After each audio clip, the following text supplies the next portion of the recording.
met someone who was in addiction recovery. He'd been in recovery for 3 years already. And I found him totally inspiring. He was a filmmaker. And I started volunteering for him. And through him, I met a number of other people. I just noticed that the conversations I had with those people were much more flowing, they were much more natural, they were about the inside-out nature of life. People were being impacted by that, and that felt very different from the people I was coaching for money. And then I volunteered to do some interviews for the Recovery Walk, which was in Birmingham in September 2013. And it was in the park, just down the road from where I live. And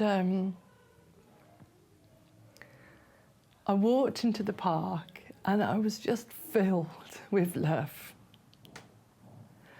And I loved the people, and there were all these people with all sorts of addictions and been involved in the criminal justice system and all sorts of backgrounds. And I just felt completely full of love. And I knew I have to work with these people. I don't know how, I don't know what that means, I don't know how I'll be able to pay my bills. And that very day I met someone who loved what I was talking about.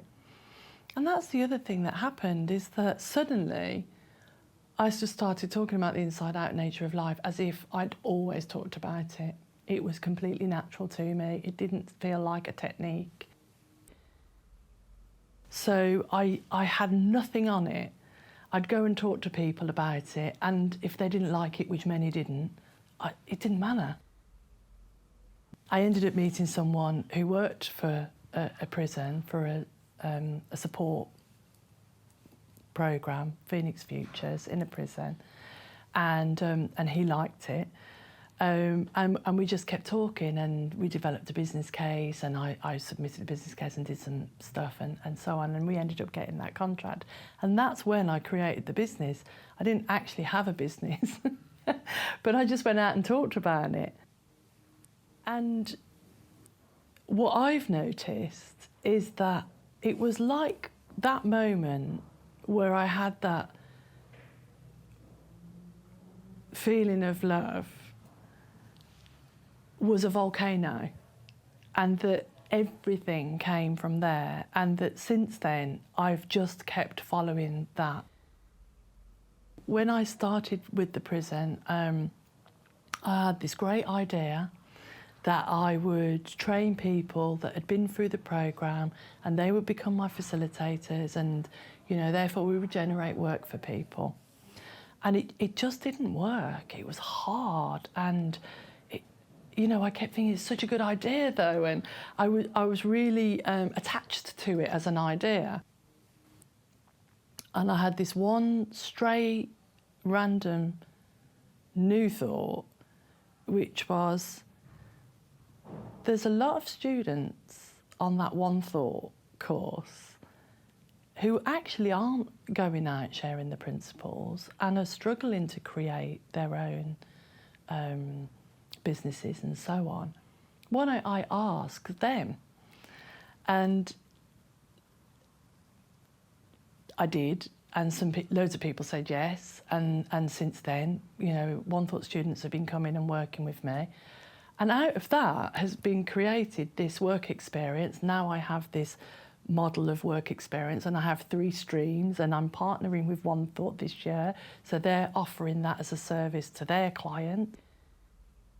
When I stop and I get out of my own way of what a good idea looks like, the limitations fall away and something amazing happens. And it starts from one tiny little thought that you just follow. And everything is like that for me. It's happening anyway.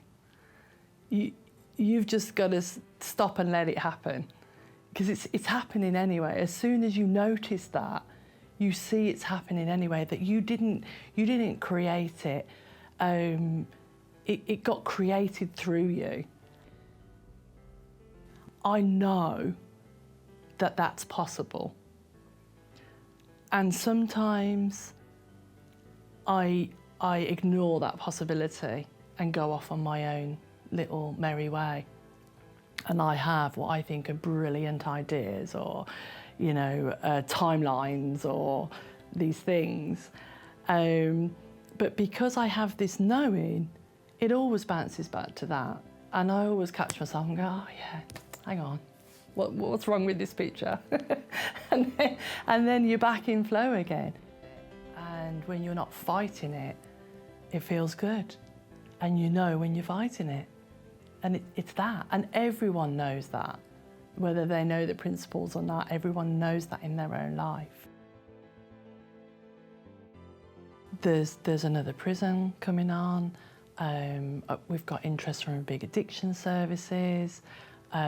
Lots of really exciting projects, potential funding coming, loads of stuff, like great.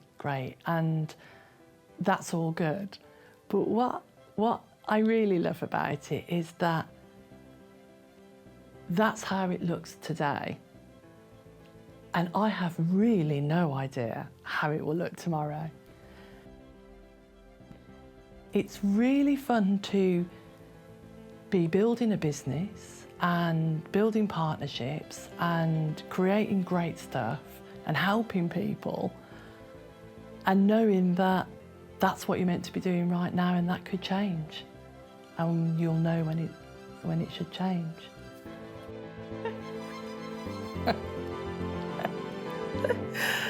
So yeah.